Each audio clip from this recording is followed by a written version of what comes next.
Today, I have been given a topic to talk for a few minutes, and the topic is from information to insight. So, information, let me tell you about the information. As we are sitting here, can you imagine a figure mathematically which is 25 followed by 18 zeros? Can you imagine that figure? That is the quantity in bytes. You know, the computer information, the quantity we measure in bytes. So 25 followed by 18 zeros makes 2.5 quintillion bytes that we generate every day in the cloud. Can you understand what is this quantity? Now you may be wondering that how can I understand this figure even better? I will tell you. Do you know your disk in which we store your data? You might be knowing CDs or DVDs or whatever. The high quality data today we store in a device called Blu-ray disc, BR disc. 10 million discs will be required to store this data every day.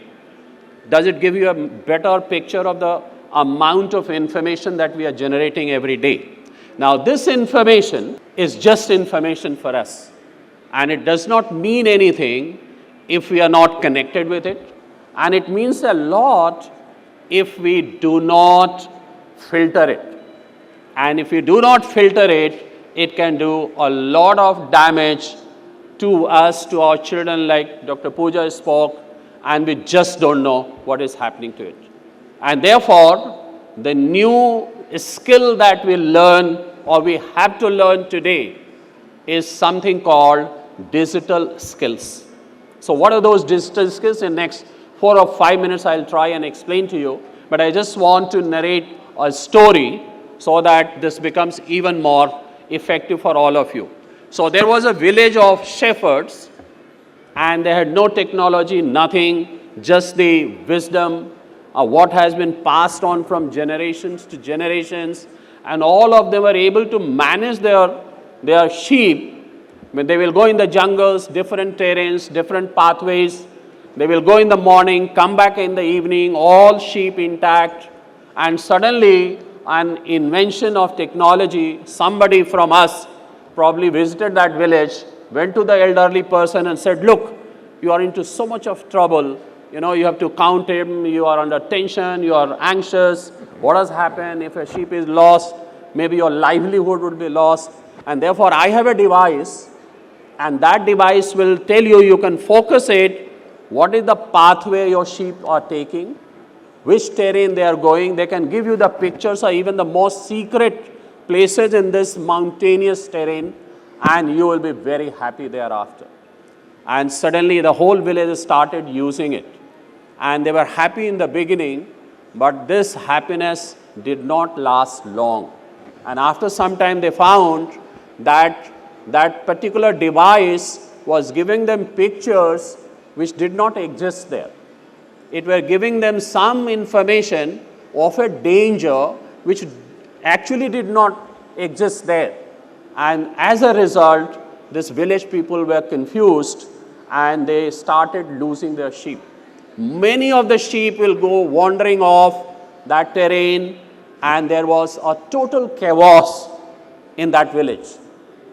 And then suddenly the elderly man gathered the people, the community members, and they said, hey guys, look, you know what is happening? We are depending too much on this new device, and we have given away our ancient wisdom, our critical thinking, and we are not combining the two. And that is the reason that we have put ourselves into too much of trouble.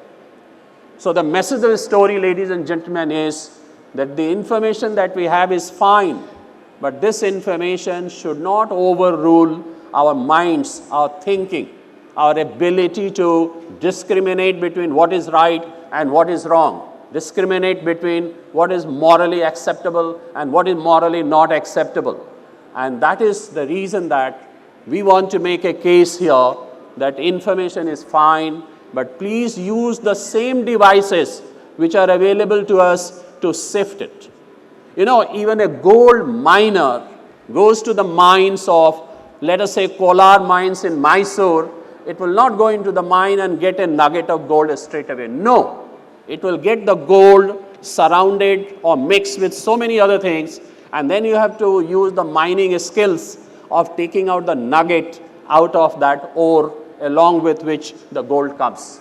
The same is with the information. And therefore, I want to make an appeal that with your young children that you are dealing with, tell them that there is something called information, there is something called misinformation, and there is something called disinformation. So information is fine, but misinformation is to mislead you. Disinformation is to make you get into trouble, to harm you, whether physically, mentally, or whatever it is. And then there are certain other categories of informations which can devastate the communities. And therefore, this information in the garb of so many other things as knowledge, wisdom, or something like that, they are not only doing harm to us in terms of giving us more information or misinformation, they have attacked our ability to think. They have attacked our ability to work together. They have attacked our ability to apply your own judgment.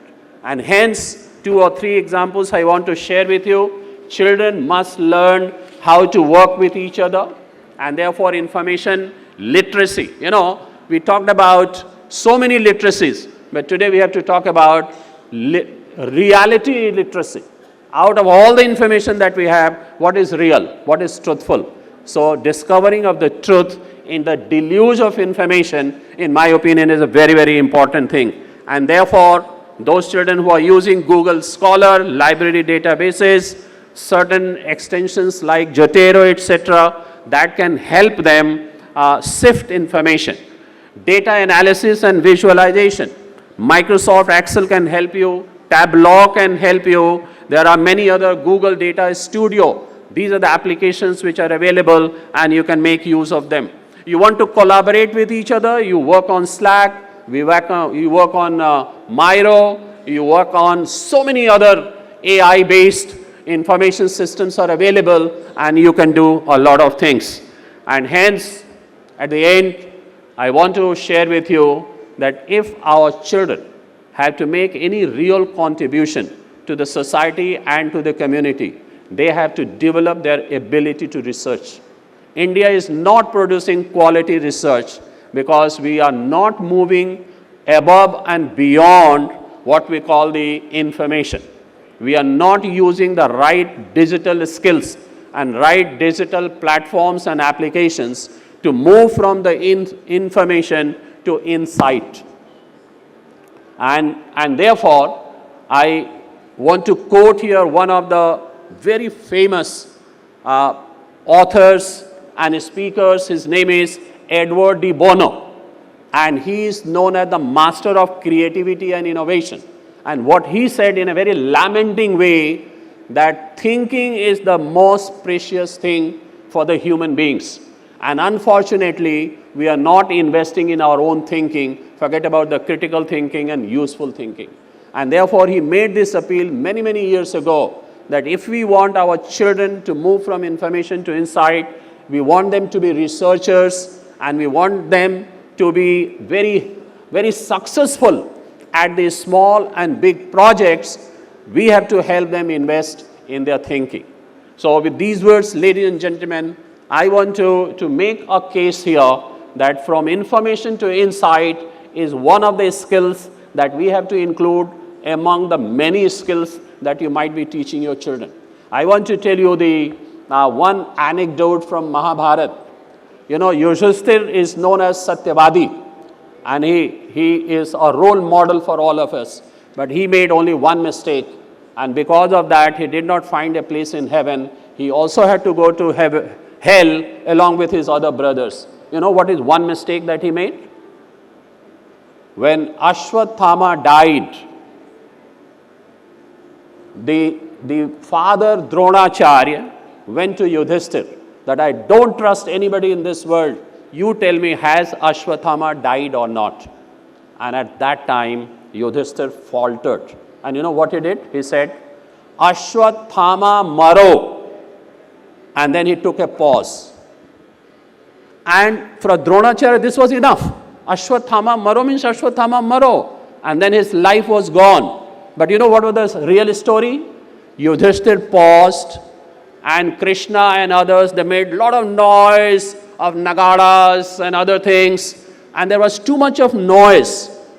And in that noise, Dronacharya could not hear the second part of it. You know what was the second part? Ashwathama Maro, Naro Va Kunjaro, I don't know. It was an elephant or it was a human being, I don't know. That is the unintentional misinformation. In fact, he knew it, that it was the Ashwathama man and the warrior who has died and not the elephant. But he manipulated it. Ashwathama Maro, Naro Va Kunjaro, I don't know. Now imagine the information that we have today. Not only that we don't have the digital skills, we also don't have what Dr. Pooja was trying to allude to. Our children do not know how to cope up with misinformation. Yesterday, Swami Bodhmaya Nanji of Ramakrishna Mission was here. And this story is going round, you might also have heard it. He narrated that story that on ChatGPT, a child was chatting with ChatGPT and suddenly, I think it was a Google-based ChatGPT, and suddenly a message comes, you are useless. You are a burden on this earth. And suddenly it says you go and die. And the child actually went and hung himself. That's the story that we have to tell our children. That how to cope up with wrong information and at the same time how to distinguish between wrong information and correct information and take it forward for the community's benefit. That's the message that I thought that I'd deliver to you this morning. Thank you very much for your very attention and listening to me. Thanks a lot.